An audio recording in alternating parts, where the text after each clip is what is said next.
ఈ నెల 3వ తేదీన జరిగిన ఎన్కౌంటర్లో మావోయిస్ట్ అగ్రనేత కేంద్ర కమిటీ సభ్యుడు తెలంగాణకు చెందిన మాచర్ల ఏసోబు అలియాస్ జగన్ అలియాస్ రణదేవ్ దాదా మృతి చెందిన విషయం తెలిసిందే.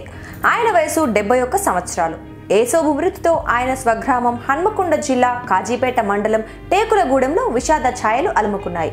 మావోయిస్ట్ పార్టీ తొలితరం నాయకుడు అయిన మాచర్ల ఏసోబు కేంద్ర కమిటీ సభ్యుడుగా, కేంద్ర మిలిటరీ ఇన్ఛార్జిగా, మహారాష్ట్ర ఛత్తీస్గఢ్ బార్డర్ ఇన్ఛార్జిగా పనిచేశారు. ఏసోబు మృతదేహం గురువారం టేకులగూడెం గ్రామానికి చేరుకుంది. అంబులెన్స్ లో వచ్చిన మృతదేహాన్ని ఆయన ఇంటి వరకు ఊరేగింపుగా తీసుకెళ్లారు.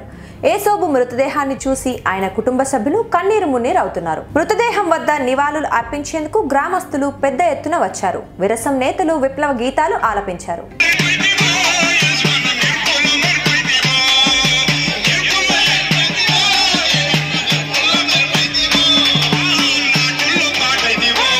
ఏసోబు మావోయిస్ట్ ఉద్యమ నాయకుడిగా అజ్ఞాతంలోకి వెళ్లటానికి ముందు రాడికల్ యువజన సంఘం నాయకుడిగా వ్యవసాయ కార్మికులకు అండగా నిలబడ్డారు.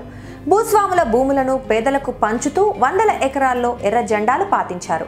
ఒకరోజు వందలాది మంది పోలీసులు అర్ధరాత్రి గ్రామాన్ని చుట్టుముట్టి ఏసోబును, అతడి సోదరుడు సోదరిని తీసుకెళ్తున్న విషయం తెలుసుకున్న గ్రామస్తులు కారం కర్రలతో అడ్డుకున్నారు. నాటి నుంచి టేకులగూడెంను తుపాకుల గూడెంగా పిలుస్తున్నారు.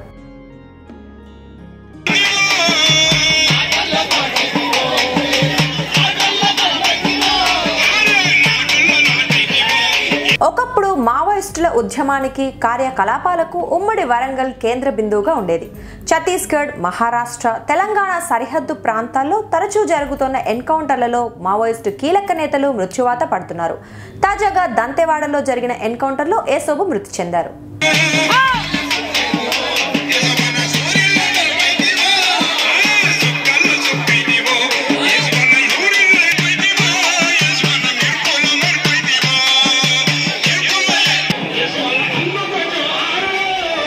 సహోదరి సహోదరులారా, మాచర్ల యోసేపు ఇక లేడు అనేటటువంటి సత్యము మనందరికీ తెలుసు.